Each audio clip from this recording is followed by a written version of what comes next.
하나님 말씀 보겠습니다. 하나님 말씀은 고린도전서 3장 9절 말씀입니다. 고린도전서 3장 9절 말씀, 제가 가지고 있는 성경으로는 신약성경 266페이지쯤 됩니다. 우리 고린도전서 3장 9절 말씀 우리 한 목소리로 읽도록 하겠습니다.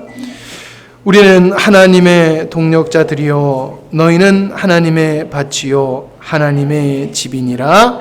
아멘. 하나님의 밭이다라는 제목으로 말씀을 드리려고 합니다.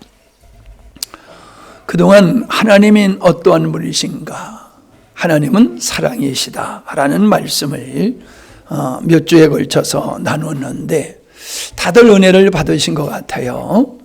은혜를 받으시는 것 같아요. 그리고 또 하나님이 참 하나님의 사랑이시라고 하는 이 사실을 증거할 때에 하나님이 참 기뻐하신다는 걸 경험을 했어요. 다른 말씀도 참 증거되기를 하나님이 원하시지만은 하나님은 사랑이다라는 말씀을 증거할 때에 주의 영이 강하게 역사하는 걸 보면서 진짜 우리가 하나님의 사랑을 소중하게 여기고 그 하나님의 사랑이 헛되지 않도록 해야 되겠다 하는 그런 마음이 깊이 들었습니다. 사랑을 받는다라고 하는 측면에서 누구도 부담을 갖는 사람은 없을 거예요. 좋아하지요. 내가 사랑을 받는다 했을 때는 행복감이 있습니다. 그러니까 하나님의 나를 사랑한다고 하는 것을 싫어할 사람은 아무도 없다는 거지요. 근데 어린아이는 받는 것으로 끝나요. 장성한 사람은 받는 것을 빚으로 여겨요. 그래서 밥 한 그릇 얻어먹으면 또 밥을 한 그릇 사게 돼 있는 거거든요. 저 사람이 나한테 호의를 베풀면은 그게 빚으로 남아요. 언젠간 내가 참 저 사람이 어려울 때 또 내가 사랑을 베풀어야 되겠다. 은혜를 갚아야 되겠다. 이게 성숙한 사람이에요. 근데 어린아이들은요, 그거 몰라요. 계속 요구만 해요. 그러다가 자기가 만족하지 못하면은 엄마 나한테 한 게 뭐 있어? 많이 들어보셨죠? 네? 여러분 자녀들은 안 그럴 거예요. 근데 옆 동네 사람들은 그런 얘기 많이 해요. 엄마 한 게 뭐가 있어? 아버지 나 나놓고 한 게 뭐가 있어요?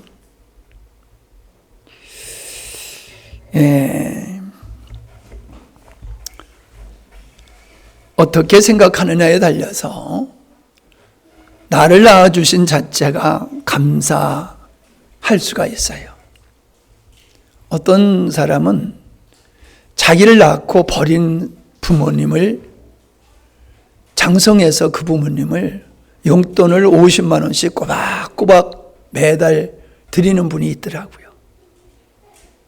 자기를 낳고 버린 부모를 나를 낳아준 것만 해도 나는 너무 감사하다고 그러면서 부모님은 나는 받을 자격이 없다고 하는데도 꼬박꼬박 50만 원씩을 용돈을 드려요. 어떤 사람은요, 아버지를 패버리더라고요. 그러면서 나를 자식을 낳았으면은 부모 노릇을 해야지 왜 놔놓고 책임 안 졌냐고 그러면서 아버지를 팬 사람이 있더라고요. 이 관점을 어느 관점에서 보느냐에 달려서 달라지는 거예요. 하나님의 사랑을 어린아이와 같은 측면에서 하나님의 사랑을 생각을 하면은 계속 하나님의 사랑을 받으려고만 들어요. 받으려고만. 이게 어린아이의 신앙이에요. 근데 성숙한 그리스도인은 내가 받은 하나님의 은혜가 얼마나 큰데 뭘 더 바래 여기서. 더 하나님 은혜를 내가 바랄 거 없어. 이제는 내가 나를 사랑하시고 나에게 은혜를 베푸신 하나님을 향해서 내가 어떻게 살까? 어떻게 은혜를 보답할까?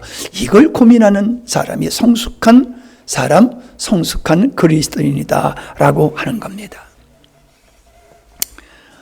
예레미야서 2장 21절에 보니까는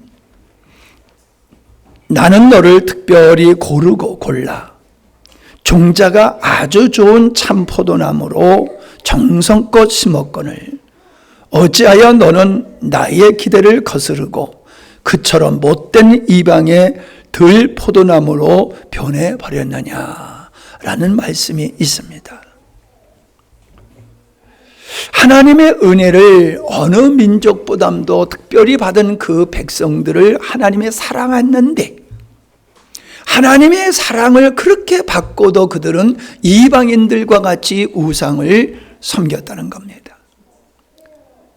13절에는 이런 말씀이 있어요. 내 백성이 두 가지 악을 행하였나니 곧 생수의 근원되는 나를 버린 것과 스스로 웅덩이를 판 것인데 그것은 물을 저축지 못할 터진 웅덩이다. 생수의 근원, 우리 생명의 근원 되시는 하나님을 버렸다는 거예요. 이게 첫 번째 악이라는 거예요.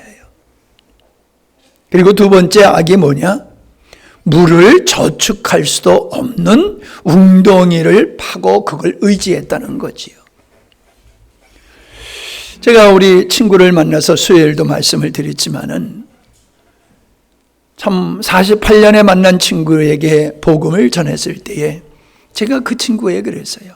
하나님이 우리에게 원하시는 것은 착한 사람이 되기를 원하시는 게 아니야.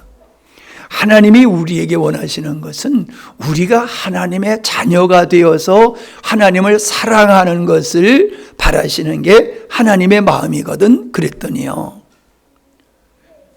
이 친구의 마음이 이렇게 녹아지는 걸 느꼈어요. 하나님을 향해서 분노하고 있던 마음이 싹 녹아지면서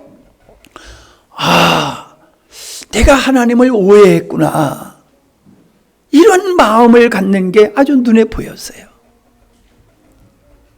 여러분, 죄라고 하는 거, 그 친구한테 그 얘기를 했어요. 죄라고 하는 거는 사람이 사람에게 못된 것만이 죄가 아니고 아버지를 아저씨, 어머니를 어머니라고 부르는 거, 그게 얼마나 큰 죄야? 이해를 해요. 왜? 자식을 낳고 길러봤기 때문에.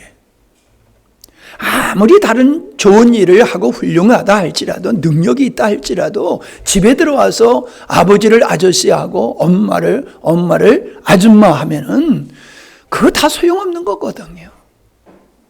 인간이 아무리 착하게 살아도 인간을 지으신 하나님을 저버리는 거, 그건 자식이 부모를 저버리고 부모를 아저씨, 아줌마 하고 부르는 거와 똑같은 거예요. 이게 얼마나 하나님 앞에서 큰 죄입니까? 근데 사람들은 그걸 죄로 여기지 않아요.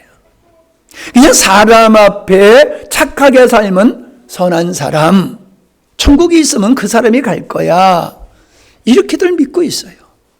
근데 그 천국의 주인이신 하나님을 부정하고 살면서 그런 생각을 한단 말이에요. 말이 안 되잖아요. 내 친구에 그랬어요. 죄는 다른 게 아니야. 하나님을 하나님으로 여기지 않는 게 그게 죄야. 그것 때문에 멸망받는 거야. 아무 말도 못해요. 반론을 하지 못해요. 19절에 보면은, 예레미야서 2장 19절에 보면 네 악이 너를 징계하겠고 네 패역이 너를 책할 것이라. 그런즉 네 하나님 여호와를 버림과 네 속에 나를 경외함이 없는 것이 악이요 고통일 줄 알라. 분명히 말씀하고 있어요. 악이 뭐냐? 왜 사람이 고통을 당하느냐? 생명의 근원은 하나님을 버리고 자기 힘으로 인생을 살겠다고 하는 거, 그게 악이야, 그게 죄야 라고 말씀을 하고 있는 겁니다. 그거를 풀어서 하시는 말씀이 그거예요. 내가 고르고 골라서, 우리 아버지가 옛날에 농사 지으실 때 보면요, 씨앗으로 심을 것을 특별히 베세요. 이렇게 논에 가서 이렇게 보시고요, 특별히 잘된 여물로서 아주 실한 그 곡식의 벼가 잘 여문 거, 그걸 베세요.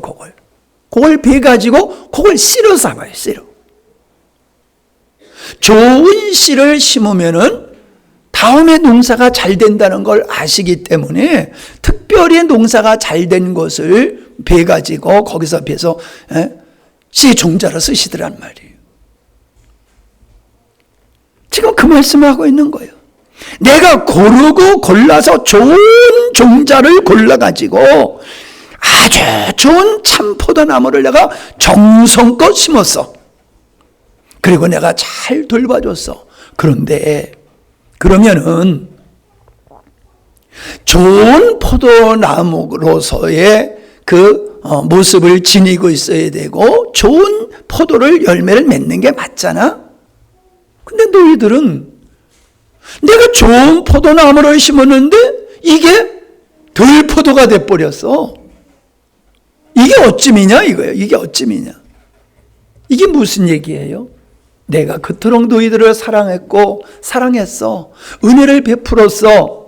자, 우리가 사랑의 하나님에 대한 말씀을 계속 들었잖아요.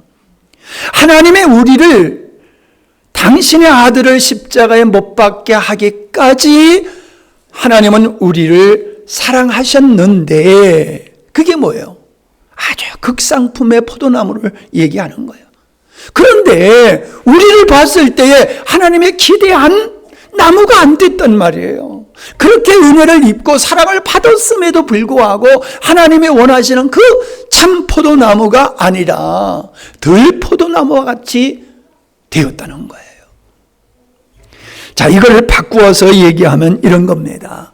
여러분 다 농사를 지어봐서 아시고 농사를 안 지어봤다 할지라도 동일한 경험들을 여러분이 하셨을 거예요. 사람은 어떤 일을 하면 기대가 있잖아요. 기대. 자, 농사를 지어요. 야, 올해는 참 소출이 많